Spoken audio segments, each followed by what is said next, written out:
PhD on the discourse on the theory of consciousness only, and her area of study is, Abhidharma, Yogacara is very core doctrinal stuff in Buddhist studies. In 1970, Sunim, the lecturer at Unmun-sa monastery, left Unmun-sa to pursue her own meditative practice. So Myeongseong Sunim, who had by the time just finished her master's degree at Dongguk University, was appointed as her successor. During the 3 years since, from 1970 to 2003, she had devoted herself solely to lecturing and teaching future generations there. Currently, okay, I will just skip some part because I'm running out of time, right?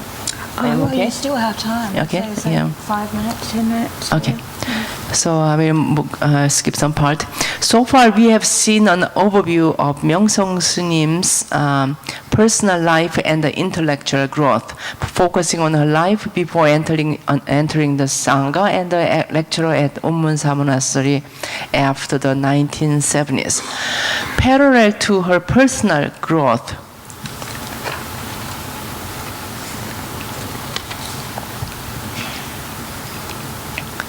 the Korean Bhikshuni Sangha likewise demonstrated remarkable growth in its size and range of activities after the 1970s.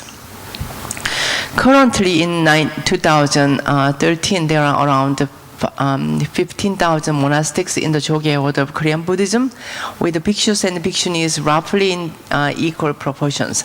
Not only has the Bhikshuni Sangha grown in size, there has also been significant growth in the ability and the power of each individual bhikshunis and in the prestige of the Sangha as a whole.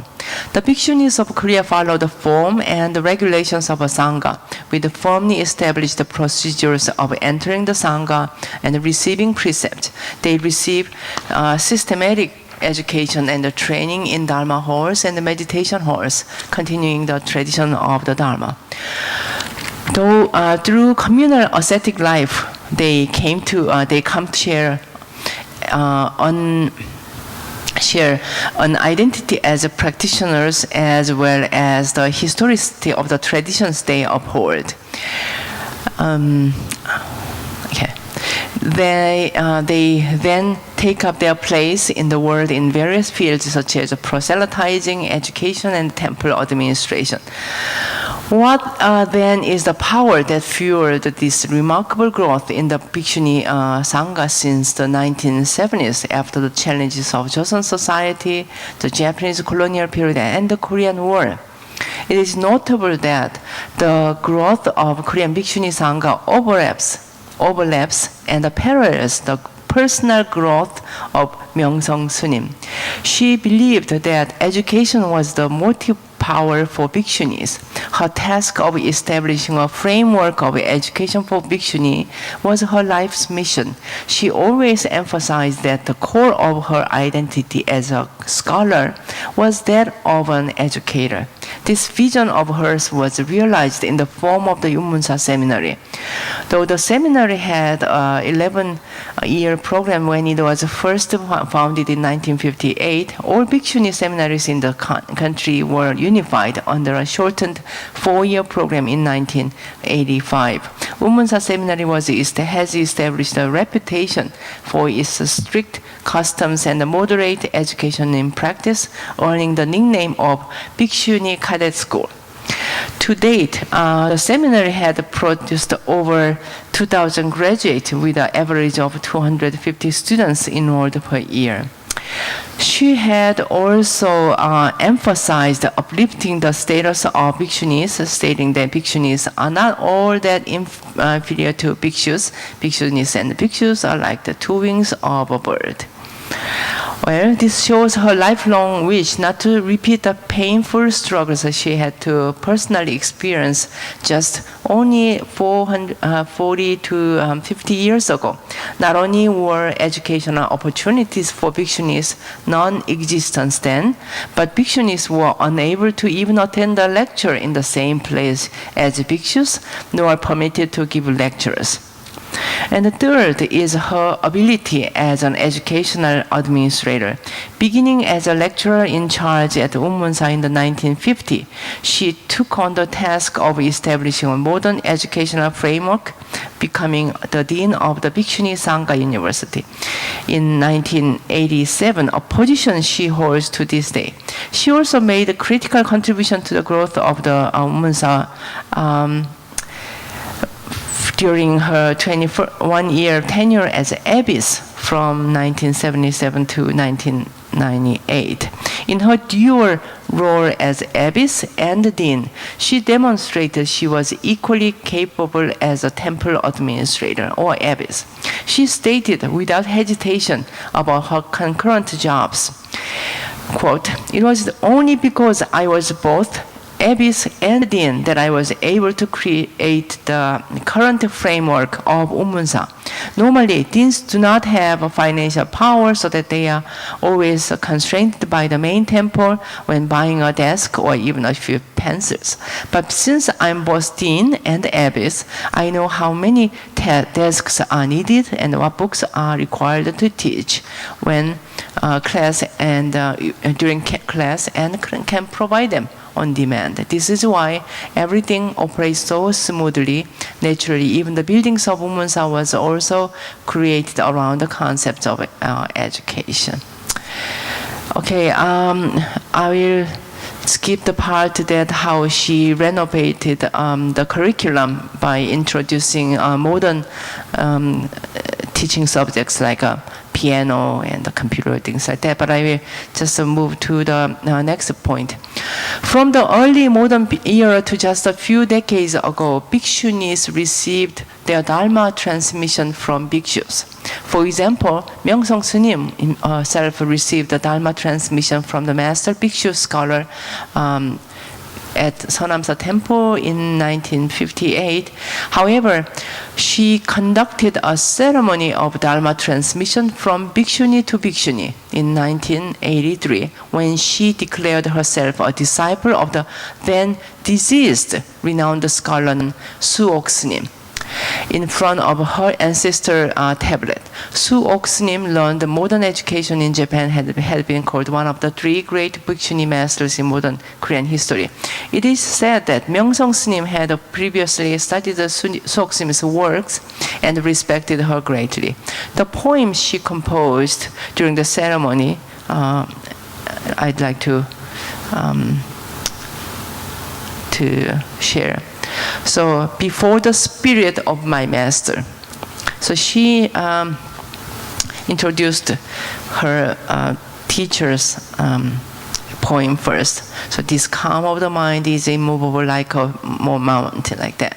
And then she says, I reflect on how I am living my own life right now while savoring these words you left. Though I had endless respect for you while you were alive, I was not even able to express it properly. Now it is the 18th anniversary of your passing, and my feelings of emptiness and regret are measureless as I declare myself your disciple in front of your spirit. I am deeply ashamed and sorry that I, more insignificant than a firefly, dare to carry on your dharma that is lofty as mountain Cheonsongsan. Nevertheless, you had given me your clear permission. She's assuming that. I intend to understand and carry out your will and devote my body and soul to the distribution of the Buddha's sea of teachings. As a small gesture of my heart, I have republished a collection of your valuable words and will share it with others who miss you. Praying with both hands together so that you will sooner be reborn as an eternal light for all sentient beings.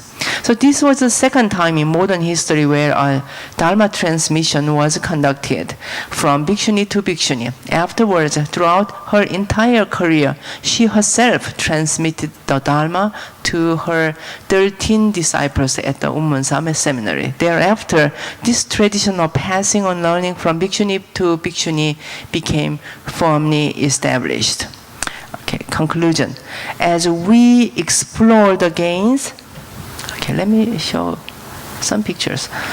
As we explore the gains in the status of Korean Bhikshuni Sangha in the past 40 years above, we also traced how one individual's initiative and ability was able to make such a great difference to the growth of a community. Through her 43 years career as an educator, her life has brought many changes to the community of Korean nuns. Looking at how she exhibits leadership as a scholar and educator, we might be able to extract the various elements of her successes. More than anything, as a scholar, she has an intuitive and perceptive mind, always keen and inquisitive. She possesses an extraordinary memory and tireless diligence that is easy to see from her numerous writings. We can also point out her fastidious moral sense of duty.